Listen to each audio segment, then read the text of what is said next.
बिस्मिल्लाहिर्रहमानिर्रहीम। अस्सलाम वालेकुम। हम करने जा रहे हैं क्लास मैट्रिक के लिए मैथमेटिक्स का प्रैक्टिकल सेंटर का कॉम्प्रिहेंसिव एग्जामिनेशन 2022। आपके पास ये एज अ गेस्ट पेपर आपके पास मौजूद है। आप इससे जो है एग्जाम्स की तैयारी कर सकते हैं, बट बच्चे ये समझते हैं कि जो है वो गेस्ट पेपर से आपके पास कम्प्लीटली आना चाहिए। ऐसा नहीं होता बेटा। आपके ये जो क्वेश्चंस एमसीक्यूज वगैरह या सेक्शन बी में जो क्वेश्चंस मौजूद है उससे रिलेट करते हुए क्वेश्चंस आपके पास पेपर में आ सकते हैं, बट कोई भी आपको एग्जाम्स में एज अ बिल्कुल 100% श्योरिटी के साथ नहीं बता सकता कि यही पेपर में आएगा। वो लक है आपके पास कि अगर आपने जो है जिन क्वेश्चंस की तैयारी अच्छी की है, जिन गेस्ट पेपर से तैयारी अच्छी की, वो आ जाए मे बी। बट ये आपके पास जस्ट फॉर द गाइडेंस होता है कि आपके पास आपको किस तरह से पेपर दिया जा सकता है। आप इसको सॉल्व करें, घर में प्रैक्टिकल सेंटर का लेकर आइए और घर में सॉल्व कीजिए। आप देखिए आप कितनी देर में जो है वो ये पेपर सॉल्व कर रहे हैं। ठीक है, टाइम मैनेजमेंट कीजिए। आपके पास सबसे ज़रूरी जो होती है वो है टाइम मैनेजमेंट। मैथ के पेपर में बच्चे क्या करते हैं, बाज़ बच्चे स्टार्टिंग में ही टाइम इतना ज़्यादा जो है वो कंज्यूम कर लेते हैं कि उन्हें जो है वो सेक्शन सी तक पहुंचते पहुंचते जो है वो उनका 15 या 20 मिनट्स रह जाते हैं। और सेक्शन सी ही आपके पास जो है वो डिस्क्रिप्टिव होता है, लेंथी होता है, तो उसी में आप जो है वो अपने क्वेश्चंस को मिस कराते हैं कि आप नहीं कर पाते। तो स्टार्टिंग से ही टाइम मैनेजमेंट ऐसी रखिए कि आपके पास आपको लास्ट में जो है वो बहुत कह लीजिए कि एक रीचेकिंग का भी 10 मिनट्स आपके पास रिमेनिंग रह जाएं। क्योंकि अक्सर ये होता है बाज़ बच्चे मैथ्स को बहुत सारे क्वेश्चंस एक साथ कर रहे होते हैं, तो कई बार हम ये गलती कर जाते हैं कि हम करते करते कर कुछ और रहे होते हैं और हो कुछ और जाता है और हम जल्दी में जो है वो उसको करेक्ट करके आगे बढ़ जाते हैं। ठीक है, तो इसकी रीचेकिंग बहुत ज़रूरी होती है। रीचेकिंग में भी आप देखेंगे कि आप अपने 5 to 6 मार्क्स जो है वो बचा पा रहे होंगे, क्योंकि कहीं ना कहीं आपने जल्दी में कुछ ना कुछ ऐसी मिस्टेक कर दी होगी जो कि आपको पता नहीं चली होगी, बट आप बिल्कुल जो है वो एक्टिव होके, बिल्कुल हाजिर दिमाग होके जो है वो आपने जो है वो दोबारा से पेपर को रीचेक करना है आखिरी 10 मिनट्स में, ताकि आपको रिलैक्स रहें कि आपने जो करके आए हैं वो एग्जैक्ट ठीक करके आए हैं। ठीक है, पेपर को जल्दबाजी में नहीं करना है, पेपर को आराम से तहम्मुल से बट टाइम बचाते हुए करना है। ठीक है, जैसे अब आपके पास एमसीक्यूज है, एमसीक्यूज आपके पास तमाम एमसीक्यूज सॉल्व करने वाले हो ये ज़रूरी नहीं होता। कुछ एमसीक्यूज को देखते ही आपको आंसर आ जाएगा, क्योंकि कुछ डिफाइंस होती हैं जो आपको याद होती हैं। ठीक है, तो उनमें आपके मार्क्स जो है वो उनमें आपका टाइम जो है वो बच सकता है। ठीक है, अगर आपके पास देखिए यहाँ 30 मार्क्स के एमसीक्यूज हैं तो आप पूरा आधा घंटा इसको मत दीजिए। आप कोशिश कीजिए कि ये जो है आपके पास 20 मिनट्स के अंदर अंदर ये तमाम जो है वो सॉल्व हो जाए। इसके अकॉर्डिंग आप जो है वो टाइम कंजम्पशन बनाइए कि बस मैंने 20 मिनट्स में इसको एनी हाउ करना है। मे बी 23 मिनट्स या 25 मिनट्स हो जाएं। ठीक है, उसके बाद जब आप सेक्शन बी पर आएँ तो सेक्शन बी में आपने यहाँ पर करने हैं क्वेश्चंस अटैम्प्ट 5। ठीक है, ये शॉर्ट होते हैं, ज़्यादा बहुत ज़्यादा लेंदी नहीं होते। यूँ समझ लीजिए कि अगर आप 6 मिनट्स एक क्वेश्चन को दे रहे हैं तो आपके पास ये बहुत आराम से जो है वो हो रहे होंगे क्वेश्चंस। ठीक है, तो अगर आपके पास ये 6 मिनट में क्वेश्चन नहीं हो रहा है तो मैक्सिमम आप इसके 8 मिनट्स रख लीजिए। अब आपको यहाँ तो 5 करने के लिए कहा गया है, बट आपको एग्जाम्स में एग्जैक्ट 5 करने के लिए कहा जाए ये ज़रूरी नहीं है। मे बी आपको यहाँ पर 7 क्वेश्चंस करने हो, मे बी यहाँ पर आपको 8 क्वेश्चंस करने हो। अगर आप 6 मिनट्स के हिसाब से कर रहे हैं तो आप जो है वो ये 5 क्वेश्चन 30 मिनट में कर लेंगे। मगर आपको यहाँ पर अगर 8 क्वेश्चन गिवन है तो आपके पास यहाँ पर 48 मिनट्स मैक्सिमम 1 आवर जो है वो इस सेक्शन पे आपको लग जाएगा। हाफ एन आवर आपने पीछे वाले सेक्शन को दे दिया, 1 आवर आपने इस सेक्शन को दे दिया। अब डिस्क्रिप्टिव पे अगर हम आए तो डिस्क्रिप्टिव के जो क्वेश्चंस होते हैं वो लेंथी होते हैं। एक क्वेश्चन जो है वो तकरीबन आपके पास 15 to 18 मिनट्स पर चला जाता है, अक्सर ये होता है बच्चों का। ठीक है, क्योंकि यहाँ पे देखिए आपने ऑर्डर पेयर्स फाइंड आउट करने हैं, ऑर्डर पेयर्स फाइंड आउट करने के बाद आपने ग्राफ भी बनाना है। ठीक, तो आपके पास 18 मिनट्स यहाँ पर आपके कंज्यूम हो जाएंगे और इसमें आपको 2 क्वेश्चंस करने हैं। ठीक है, यहाँ पर आपको 4 क्वेश्चन गिवन है, कुछ क्वेश्चंस के पार्ट्स भी हैं, देखिए ए बी पार्ट भी है। ठीक है, तो जब आप ये क्वेश्चन करें तो आपके पास जो है वो मैक्सिमम 1 आवर होना चाहिए ताकि आप जो है वो इन क्वेश्चंस को अटैम्प्ट कर सकें। ठीक है, अटैम्प्ट करने के बाद आपके पास इंशाल्लाह ताला 10 मिनट्स जो है वो रिमेनिंग ज़रूर बचेंगे अगर आप जो है वो टाइम कोऑर्डिनेशन अच्छी कर लेंगे तो। ठीक, ये तो था एक जस्ट रिव्यू कि आप किस तरह से पेपर को अटैम्प्ट करेंगे क्लास मैट्रिक। अब हम देख लेते हैं प्रैक्टिकल सेंटर जो है आपके पास, इसका कॉम्प्रिहेंसिव एग्जामिनेशन 2022 है। Mathematics class 10। इसको हम देखेंगे कम्प्लीटली। देखने के बाद मैं आपको इसका जो है section A multiple choice question solve करवाऊंगी। मल्टीपल चॉइस क्वेश्चन मैं आपको फाइवर से भी सॉल्व करवाऊंगी। मल्टीपल चॉइस क्वेश्चन मेरी कोशिश होगी जहाँ से भी मुझे मिलते हैं मैं तमाम आपके साथ शेयर करूँ, ताकि आपकी इसकी तैयारी बहुत अच्छी रहे। अदरवाइज़ अगर आप इसकी तैयारी खुद से भी बहुत अच्छी करना चाहते हैं तो तमाम चैप्टर्स की जो है वो इंट्रो वीडियो ज़रूर देखा कीजिए। उसमें जो है वो आपको मैं बेसिक्स तमाम जो है बुक के अकॉर्डिंग जितनी भी बेसिक होती है जो के MCQs पॉइंट ऑफ व्यू से इंपॉर्टेंट होती है वो मैं उसमें शेयर करती हूँ। ठीक है, अब आप हम इसे देख लेते हैं। मैथमेटिक्स क्लास 10, टाइम आपको 3 आवर्स दिए जाएंगे, मैक्सिमम मार्क्स हैं इसके 75। ठीक है, वैसे ज़्यादातर पेपर जो है अब तक 100 मार्क्स का आया करता था। ठीक है, अब जनरल इंस्ट्रक्शंस दी हुई है। सेक्शन ए में आपके पास it consist of 30 multiple choice questions MCQs। Each question carry 1 mark. हर क्वेश्चन 1 मार्क का है। ठीक है, अब आपसे कह रहे हैं 30 जो है वो MCQs आपको गिवन है, तो 30 मार्क्स के MCQs हो गए। अगर आपने MCQs जो है वो तमाम ठीक कर लिए तो 30 मार्क्स तो आपने जो है वो बिल्कुल आराम से जो है वो गेन कर लिए। अब सेक्शन बी में कह रहे हैं it consist 9 short answer questions. इसमें आपको 9 दिए हुए हैं, आपने करने हैं at least 5 questions are to be answered. Section C में it comprises 4 descriptive questions of which 2 questions are to be solved, और आपको 2 सॉल्व करने। एग्जैक्ट पेपर ऐसा आए ये ज़रूरी नहीं है, मे बी आपको यहाँ पर जो है वो शॉर्ट क्वेश्चन आंसर 10 गिवन हो और आपने 7 करने हो। ठीक है, इसी तरह से आपके पास डिस्क्रिप्टिव आंसर क्वेश्चंस में AB पार्ट दिए हुए हों और आपके पास आए 4 और आपने 2 ही करने हो, उनमें AB पार्ट्स मौजूद हो, तो इस तरह से पेपर थोड़ा सा चेंज हो सकता है। एग्जैक्ट यही पेपर होगा ये हम नहीं बता सकते। ठीक है, अब आपके पास सेक्शन है मल्टीपल चॉइस क्वेश्चंस MCQs का, ये मैं आपको आज सॉल्व करवाऊंगी तमाम बहुत डिटेल के साथ 30 के 30।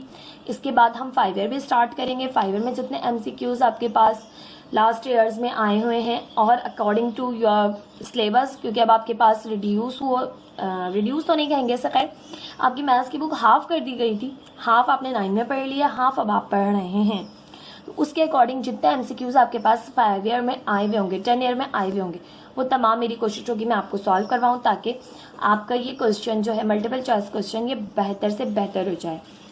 अच्छा जी, स्टार्ट कर लेते हैं। ये आपके पास choose the correct answer for each question from the given option.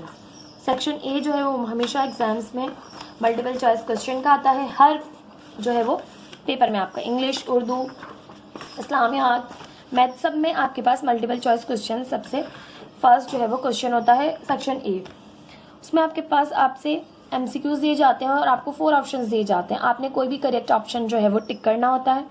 इसके अलावा इससे आप बहुत आसानी के साथ मार्क्स गेन कर सकते हैं। अगर आपने चैप्टर्स अच्छे से पढ़े हुए हैं, बेसिक आपकी अच्छी है, तो आप तमाम चैप्टर के MCQs बहुत अच्छे से कर सकेंगे। ठीक है, ये आपके पास है 1 cot square theta plus 1 is equals to sec square theta, sine square theta, cosec square theta, tan square theta. अभी आपके पास चैप्टर 15 से रिलेट करता हुआ है, आपने चैप्टर 15 बहुत अच्छे से पढ़ा है। अब आप जानते हैं तमाम के कॉट स्क्वायर थीटा प्लस 1 बराबर होता है आपके पास कॉसेक स्क्वायर थीटा के। ये एक फॉर्मूला है जो कि आपने जो है वो याद रखना है। इसको मैं सॉल्व क्या करवाऊँ कि आपके पास जस्ट आप जानते हैं cot square theta plus 1 cosec square theta के बराबर होता है। इसी तरह sine square theta plus cos square theta 1 के बराबर इक्वल होता है आपके पास। ठीक है, इसी तरह से आपके पास 2 से 3 फॉर्मूलाज हैं जो कि आपकी बुक में गिवन है, मैं आपको दिखा देती हूँ ताकि आप उन तमाम को याद करें जब आप, क्योंकि एग्जाम्स में ज़रूरी नहीं है कि आपके पास इसी तरह से आ जाए। अच्छा जी, रेसिप्रोकल्स कुछ यहाँ पर गिवन है। ठीक है, साइन का कॉसेक होता है, कॉसेक का साइन, कॉस का सेक, सेक का कॉस, टेन का कॉट, कॉट का टेन, उसे रिलेट करते हुए हैं ताकि आप जो ये कुछ फॉर्मूलाज जो है वो अच्छे से याद कर लें, क्योंकि एग्जाम्स में एग्जैक्ट वही पूछा जाए, ये ज़रूरी नहीं है, कुछ भी पूछा जा सकता है इस चैप्टर से, तो आपने तमाम फॉर्मूलाज को अच्छे से याद रखना है।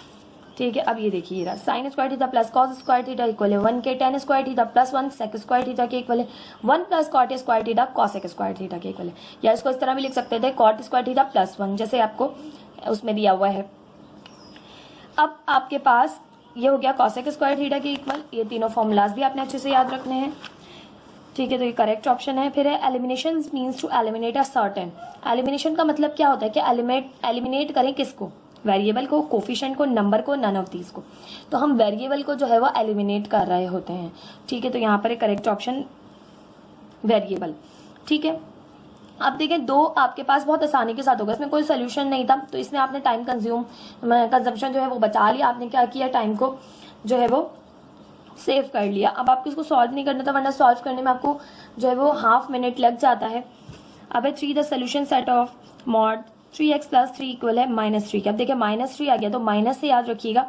मॉड आपके पास एक साइड पे गिवन हो, दूसरी साइड पे जस्ट वैल्यू गिवन हो, और वो भी माइनस की, तो मॉड आपके पास माइनस की वैल्यूज का ओपन नहीं हो रहा होता, इसका कोई सोल्यूशन सेट नहीं एग्जिस्ट करेगा, ये आएगा नल सेट। ठीक है, तो इसको ज्यादा सोचने की जरूरत नहीं है, करने की जरूरत नहीं है। माइनस है, मॉड है दूसरी तरफ, यहाँ पे कोई वैल्यू नहीं है। अगर यहाँ पे +3 होता तो ये दूसरी तरफ चला जाता। ठीक है, उसके बाद आप मॉड ओपन कर लेते हैं। ठीक है, क्योंकि आपके पास प्लस माइनस माइनस होके 3 कैंसिल हो चुके होते। लेकिन अगर दूसरी साइड पर जस्ट वैल्यू ही माइनस की है और दूसरी एक साइड पर मॉड है सिर्फ और सिर्फ आपके पास, उसके अंदर वैल्यूज है, तो आपके पास ऐसा जो है उसका सोल्यूशन सेट आपके पास नल सेट आता है। ठीक है, फोर्थ है the order pair 2, 0 lies in on the dash quadrant. मतलब किस क्वाड्रेंट में, फर्स्ट में, फोर्थ में, एक्स एक्सिस पे, वाई एक्सिस पे। अब आपके पास ऑर्डर पेयर है 2, 0, तो इसका मैं बहुत आसानी के साथ आपको करना बता देती हूँ। कोई भी क्वेश्चन दे दिया जाए मैं तमाम के लिए आपको यहाँ पर बता देती हूँ। ये फोर्थ, अब आपने इस तरह से क्वाड्रेंट्स होते हैं, 4 क्वाड्रेंट्स होते हैं आपके पास। ठीक है, यहाँ पर होता है एक्स एक्सिस, यहाँ पे माइनस एक्स एक्सिस, यहाँ पे पॉजिटिव वाई एक्सिस, यहाँ पर नेगेटिव वाई एक्सिस होता है। ठीक है, x negative x, y positive y negative y. ठीक, अब आपके पास फर्स्ट क्वाड्रेंट में देखें एक्स भी पॉजिटिव है, वाई भी पॉजिटिव है, दोनों वैल्यूज जो है वो आपके पास क्या है, पॉजिटिव है। ठीक है, तो यहाँ पर आपके पास, और इस क्वाड्रेंट को कहा जाता है फर्स्ट क्वाड्रेंट। ठीक है, इसके अलावा यहाँ देखें तो x की वैल्यू नेगेटिव है, y की वैल्यू पॉजिटिव है। ठीक है, तो ये आपके पास होता है सेकंड क्वाड्रेंट। अगर वैल्यू x की नेगेटिव है, y की पॉजिटिव है, तो इस क्वाड्रेंट में लाई करेगी। ये है आपके पास थर्ड क्वाड्रेंट। इसमें देखें तो x नेगेटिव ही है और y देखें तो y भी नेगेटिव है, दोनों वैल्यूज नेगेटिव होंगी तो थर्ड क्वाड्रेंट में लाई करेंगी। और ये है आपके पास फोर्थ क्वाड्रेंट। इसमें देखें तो x पॉजिटिव है और y नेगेटिव है। अगर x पॉजिटिव है, y की वैल्यू नेगेटिव है, तो यहाँ लाई करेगी। अब ये तो जस्ट बेसिक थी, आपसे कहा गया जो ऑर्डर पेयर 2, 0 है वो कहाँ लाई करेगा इन 4 में से। तो देखिए x की वैल्यू 2 है, तो x एक्सिस यहाँ पर है और पॉजिटिव है, तो अगर हम इसको नंबरिंग दें तो 1, 2 यहाँ लाई करेगा। ठीक है, ऑरिजिन पे तमाम 0 होते हैं। और y की वैल्यू है 0, तो y की वैल्यू हमें ऊपर भी नहीं जाना, नीचे भी नहीं जाना। क्यों? क्योंकि y की वैल्यू 0 है और ये जो एक्सिस है, x एक्सिस पे y की वैल्यू 0 होगी, तो यहाँ लाई करेगा आपका पॉइंट 2, 0। तो ये क्या है आपके पास, x एक्सिस पे लाई कर रहा है, तो आप यहाँ पर x एक्सिस को टिक करेंगे। ठीक है, मैंने क्वाड्रेंट्स भी बता दिए। इस तरह से पूछेंगे कौन से क्वाड्रेंट में लाई कर रहा है, तब भी आप बता सकते हैं। और आपने देखा क्वाड्रेंट में लाई नहीं कर रहा, ये x एक्सिस पे लाई कर रहा है। क्यों? क्योंकि y की वैल्यू 0 है और x एक्सिस पे y की वैल्यू 0 होती है। फिफ्थ है the angle inscribed in a minor arc is. जो एंगल इंस्क्राइब्ड है आपके पास माइनर आर्क का, वो क्या है? ठीक है, 180 है, ऑब्ट्यूज एंगल है, राइट एंगल है ना, एक्यूट एंगल है। अच्छा जी, अब आपके पास इंस्क्राइब्ड एंगल कैसे बन रहा होता है? ये आपके पास एक सर्किल है। ठीक है, इंस्क्राइब्ड हम पढ़ चुके हैं चैप्टर नंबर 14 और 7 में आपके पास। ठीक है, सेंटर पे बनने वाला एंगल सेंट्रल एंगल कहलाता है। और अब आपसे कह रहे हैं माइनर आर्क से। अब ये माइनर आर्क है। ठीक है, माइनर आर्क वो आर्क होती है जो सेमी सर्किल से कम हो। ठीक है, सेमी सर्किल से ज्यादा हो जाए तो आपके पास कहलाएगी मेजर आर्क। ठीक है, अब ये एंगल बन रहा है आपके पास इंस्क्राइब्ड। ठीक है, आर्क से, और मे बी ये आर्क से हो, मे बी ये आर्क से। ठीक है, इस तरह से। तो आपके पास ये जो है वो कह रहे हैं कि 180 के बराबर होता है, या कोई ऑब्ट्यूस एंगल होता है आपके पास, या राइट एंगल होता है, या एक्यूट एंगल होता है। ठीक है, तो ये आपके पास जो है वो 90 से बड़ा होता है, ऑब्ट्यूस एंगल होता है इंस्क्राइब्ड एंगल माइनर आर्क का। ठीक है, तो ऑब्ट्यूस एंगल पे टिक कीजिए। नंबर 6 है 4, 10, 60 degree, 10, 30 degree, 10, 45 degree, 10, 30 degree, cos 60 degree. ठीक है, अब इसको सॉल्व करके बताना है आपको अच्छे से। आपके पास कैलकुलेटर साइंटिफिक नहीं मौजूद होगा, आपने वैल्यूज को बहुत अच्छे से याद रखना है। टेबल बनाना मैं आपको बता चुकी हूँ कि आप एग्जाम्स में जाते ही, क्योंकि आपका ये जो चैप्टर है 15, इसमें बहुत जो है वो डिटेल में जो है वो हमने जो है वो ट्रिग्नोमेट्रिक रेशियोज को पढ़ा है। तो मैंने आपको टेबल बनाना भी सिखाया कि आप किस तरह से एग्जाम्स में जाके जल्दी से टेबल बना सकते हैं। ठीक है, आप वो वीडियो वहां से देख सकते हैं। मैं आपको उसका लिंक जो है वो ऊपर डिस्क्रिप्शन बॉक्स में दे दूंगी। अब आपने ये तमाम वैल्यूज़ को जो है वो याद रखना है, ठीक है। आप टेबल बना लेंगे तो आपके लिए बहुत आसानी होगी, ठीक है। अब है 4, 10, 60 डिग्री, 10, 30 डिग्री, 10, 45 डिग्री, तमाम मल्टीप्लाई हो रहे हैं। देखिए कोई भी साइन नहीं है एडिशन की, तो बहुत ध्यान से उतारिएगा।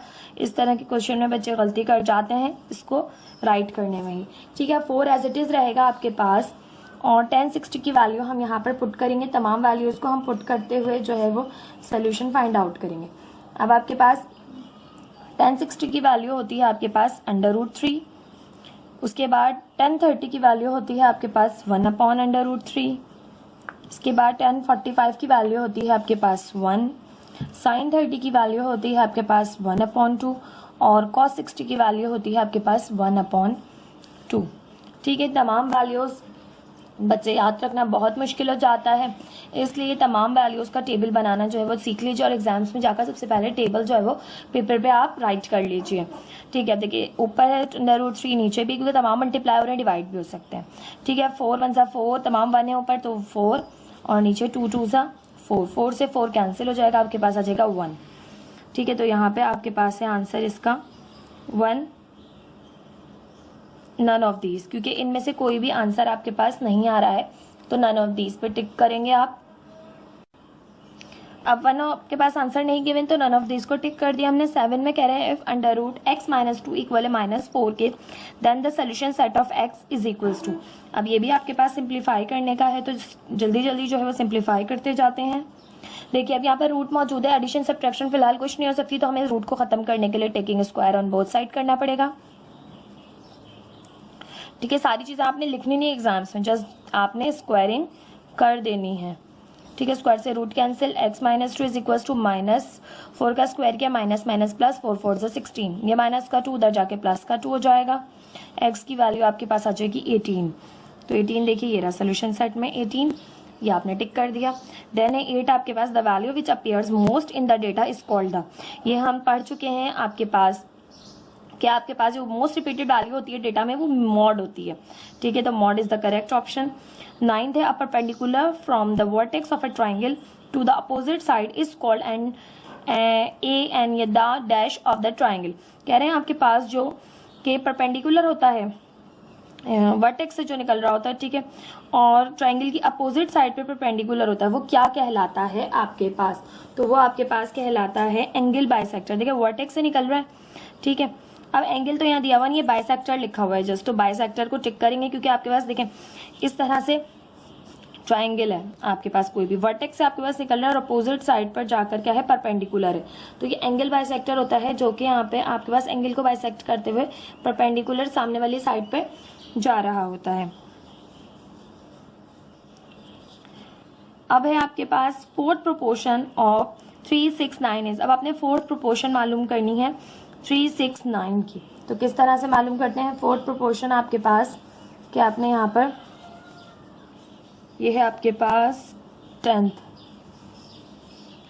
ठीक है। अब आपके पास फोर्थ प्रोपोर्शन मालूम करनी है 3:6:9, सॉरी यहाँ प्रोपोर्शन आएगा, then ratio x। Fourth proportion मालूम करनी है तो फोर्थ की जगह x लगा दें।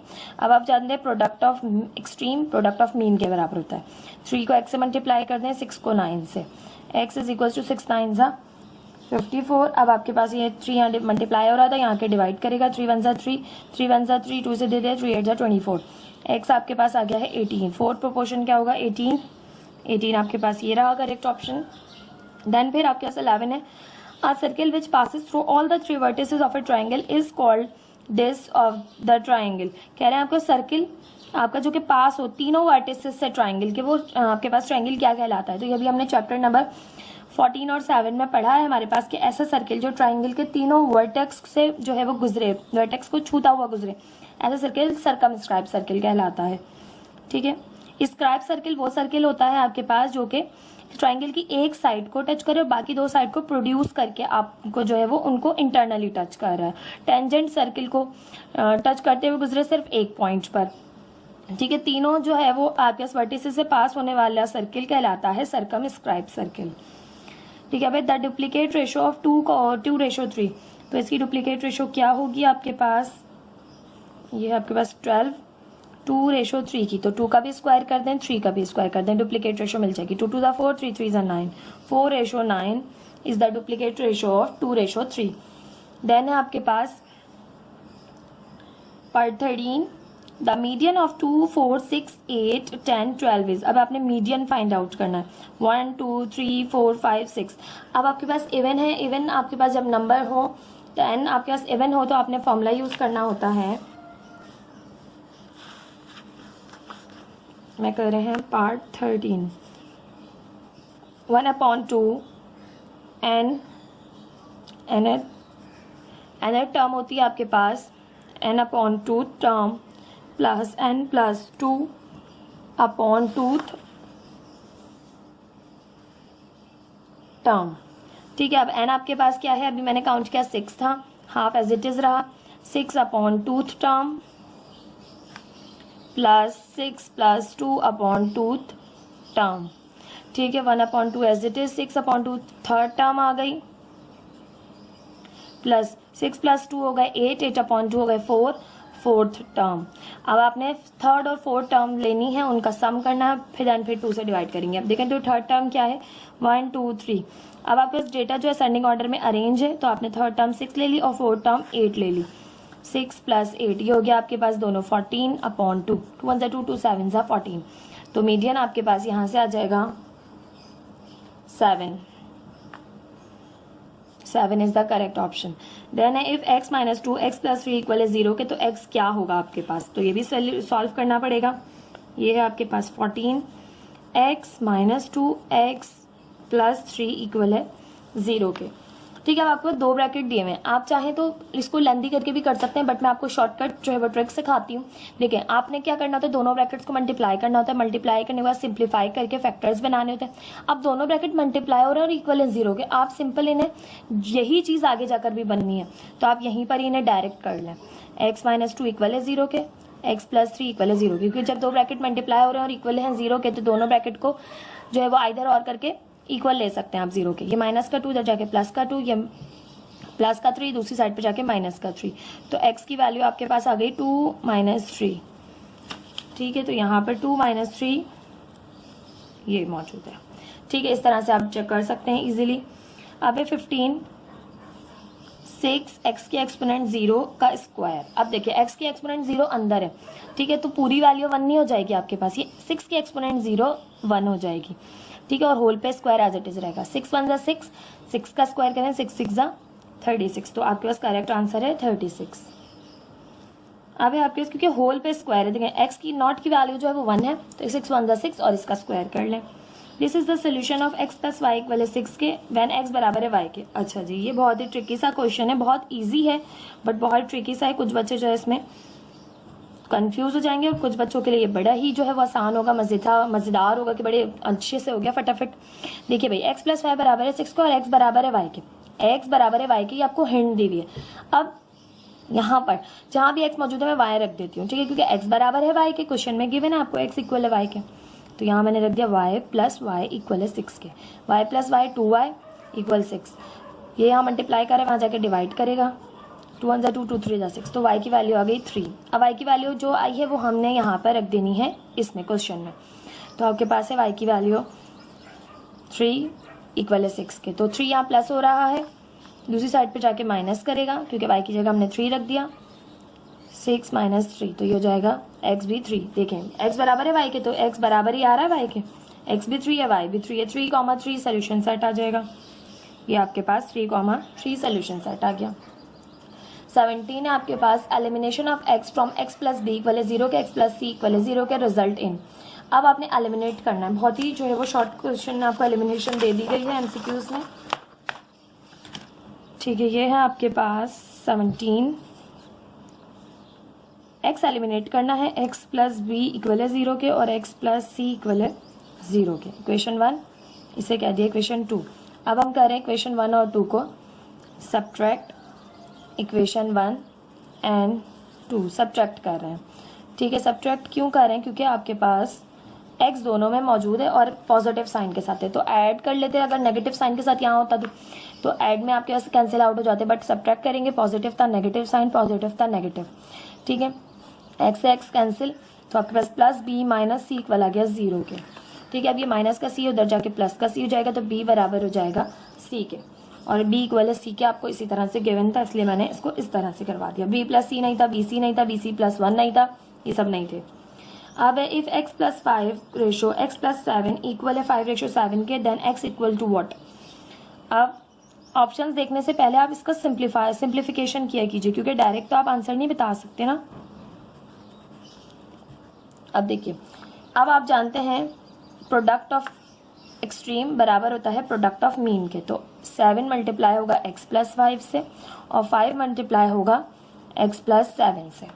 ठीक है, तो यहाँ पे 7x प्लस 7 5 ज़ा 35 इक्वल है 5x प्लस 5 7 ज़ा 35। x की टर्म एक तरफ कर लें, कांस्टेंट टर्म एक तरफ, ये प्लस का 35 यहाँ के माइनस का 35 से कैंसिल, 0 बचा, यहाँ पे हो गया 2x। अभी 2 यहाँ मल्टीप्लाई करें, वहाँ जाके डिवाइड करेगा, 0.20 के बराबर होता है, तो इसका आंसर आ गया है आपके पास 0। ठीक, 19 है आपके पास। If the arithmetic mean of 20 number is 100 then their sum is. अब आपसे कह रहे हैं, समझने वाला क्वेश्चन है, आपसे कह रहे हैं अरिथमेटिक मीन। अरिथमेटिक मीन क्या होता है, एक्स बार, वो है आपके पास 20 नंबर्स का, एन क्या है 20 नंबर्स का अरिथमेटिक मीन क्या है 100। तो आपसे कह रहे हैं सम क्या होगा इनका, यानी कि आपके पास समीशन एक्स क्या होगा। ठीक है, ये आपसे पूछ रहे हैं, तो आपने किस तरह से फाइंड आउट करना है, आप जानते हैं एक्स बार बराबर होता है समीशन एक्स अपॉन एन के। अब एक्स बार पता है आपको 100 है, एन पता है, समीशन एक्स आपको नहीं पता, एज इट इज रखा, एन आपको पता है 20 है, 20 यहाँ डिवाइड करा है, वहाँ जाके मल्टीप्लाई करेगा 100 के साथ, 100 मल्टीप्लाई बाय 20, तो मल्टीप्लाई कर लें 100 को 20 से, 100 2 ज़ा 200 और 0 का 0। देखें 1 को 2 से मल्टीप्लाई करते हैं, ट्रिकी सा क्वेश्चन होता है, हम बचपन से सीखते आ रहे हैं कि नंबर को नंबर से कर लें, अगर सारे जीरोज हैं तो 1 2 ज़ा 2 और जितने जीरोज हैं उतने जीरोज लगा दें, 1 2 3 3 जीरोज लगा दिए, आ गया 2000, करेक्ट ऑप्शन। देन है 20 an angle with measure less than 90 is called this angle. अगर 90 से छोटा एंगल हो मेजरमेंट में तो क्या कहलाएगा, राइट एंगल 90 का होता है इक्वल, एक्यूट एंगल 90 से छोटा, ऑब्ट्यूज एंगल 90 से बड़ा, तो 90 से छोटा पूछा लेस देन 90, तो acute angle is the correct option. The supplement of an angle of 71 degrees. अब सप्लीमेंट क्या होता है भाई, तो देखें एक लाइन पर बनने वाले जितने भी एंगल्स हों सप्लीमेंट्री एंगल्स कहलाते हैं। अब एक आपसे कह रहे हैं एक है भाई 71 डिग्री का, तो बताओ ये कितना होगा, तो क्या करेंगे आपने अब आप देखें सिंपल है, अगर angle A plus angle B करें वो आ रहा है, सप्लीमेंट्री एंगल्स की बात हो रही है। ठीक है, वैसे तो आपके पास triangle A plus triangle B, sorry angle A angle B angle C का सम 180 होता है, बट आपके सप्लीमेंट्री एंगल की बात हो रही है। एक एंगल 71 का है, दूसरा एंगल कितने का होगा, तो 180 डिग्री में से यहाँ प्लस हो रहा है, वहाँ जाके माइनस करेगा, 180 माइनस 71 डिग्री, तो इसको माइनस कर लेंगे आप, 180 माइनस 71 आपके पास आ गया है 109 डिग्री, तो 109 degree is the correct option. The measure of each angle of an equilateral triangle is. आपसे कह रहे हैं हर एंगल इक्विलेटरल ट्राइंगल का कितना होगा, तो भाई इक्विलेटरल ट्राइंगल वो ट्राइंगल होती है जिसमें तीनों साइड्स बराबर हो। अब तीनों साइड्स बराबर होंगी, तीनों एंगल भी बराबर होंगे, और हम जानते हैं किसी भी ट्राइंगल, कोई भी ट्राइंगल हो उसके तमाम एंगल्स का सम 180 होता है। अब 180 को 3 से डिवाइड कर लें तो 60 60 60 डिग्री, तीनों एंगल 60 डिग्री के होंगे आपके पास, तो 60 degree is the correct option. ठीक है, अब आपके पास है 23 the set of all the points in a plane is equidistant from a fix point of the plane is called.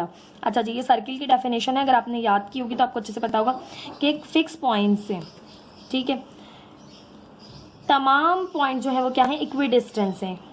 ठीक है, और एक प्लेन बना रहे हैं, तो वो आपके पास कहलाता है सर्किल। 24 देख लेते हैं, या आपके पास 30 गिवन है।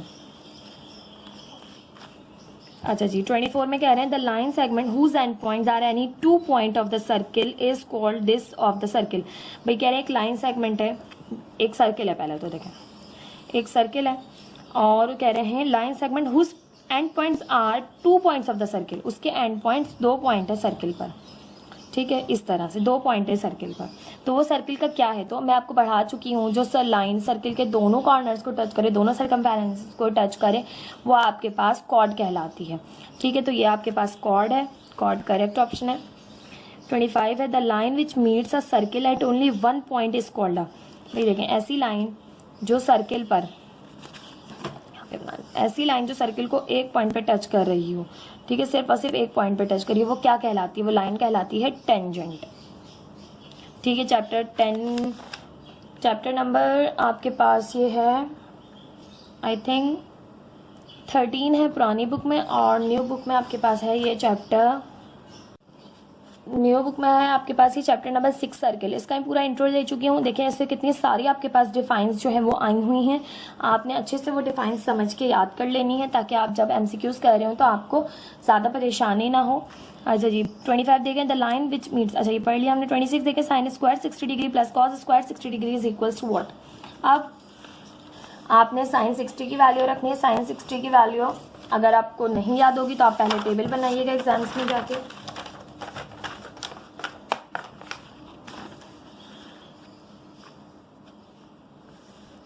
अब हम रख रहे हैं sine square 60 degree plus cos square 60 degree is equals to, अब हमें पता करना है, ठीक है। तो साइन 60 आपके पास बराबर होता है, चेक कर लेते हैं, साइन 60 आपके पास √3/2 के बराबर, इसका स्क्वायर क्योंकि साइन पे स्क्वायर है। कॉस स्क्वायर 60 आपके पास 1/2 के इक्वल है, इसका स्क्वायर, ठीक है। अब यहाँ पर स्क्वायर से रूट कैंसिल, 3 बाहर और 2 का स्क्वायर किया 2 2 4, 1 का स्क्वायर 1, 2 का स्क्वायर किया 2 2 4, 4 एलसीएम आ गया, 3 + 1 एज इट इज, 3 + 1 हो गए 4, 4/4, 4 से 4 कैंसिल, 1 आ गया आपके पास, ठीक है। तो ये 1 के इक्वल है, ये आ गया आपके पास 1 इज द करेक्ट ऑप्शन। 27 है, sine 20 degree is equals to cos what. अब आपके पास साइन 20 डिग्री बराबर होता है कॉस 70 डिग्री के। अब ये किस तरह से पता चला? तो देखिए इन दोनों का सम, ये आपके पास कॉम्प्लीमेंट्री एंगल्स हैं। मैं आपको इसकी जो है पेज नंबर बता देती हूँ ताकि आप तमाम वो यहाँ से जो है अच्छे से समझ लें। ये आपके पास कॉम्प्लीमेंट्री एंगल्स होते हैं, यानी कि इनका सम जो है वो 90 आना चाहिए। अगर साइन 20 दिया हुआ तो उसका कॉस 20 दिया हुआ तो कॉस 70 होगा। इसी तरह से आपके पास बहुत सारे गिवन हैं, आप यहाँ से पढ़ सकते हैं। चैप्टर नंबर आपके पास 15 में आपके पास ये मौजूद है।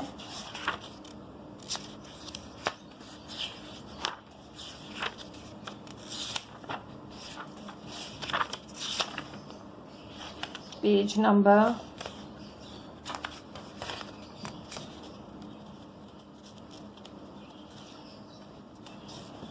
223 पर, ठीक है, यहाँ पर आपको दिए हुए हैं, ठीक है, पूरा दिया हुआ है relation between trigonometric ratios of the complementary angles, ठीक है। कौन कौन से टिग्नोमेट्रिक रेशोज का जो है वो कॉम्प्लीमेंट्री एंगल्स बन रहा होता है आपके पास।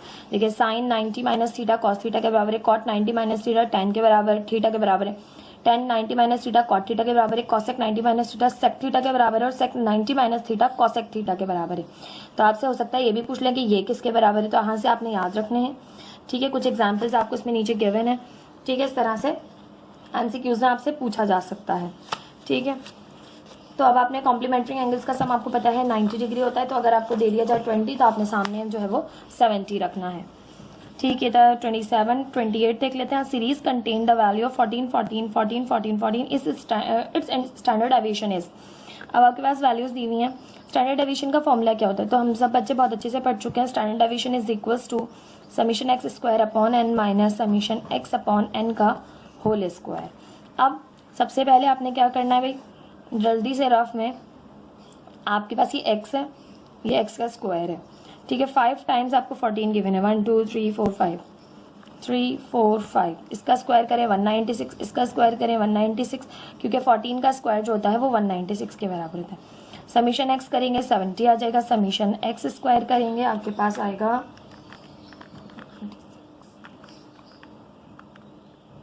980, ठीक है। समीशन x स्क्वायर आ गया 980। देन फिर आपके पास, अब हमारे पास फॉर्मूले में हम वैल्यूज को पुट करेंगे, ठीक है। Standard deviation is equals to summation x square है 980 अपॉन n है आपके पास 5 है, ये 5 माइनस समीशन x आपके पास 70, n है 5, इसका स्क्वायर।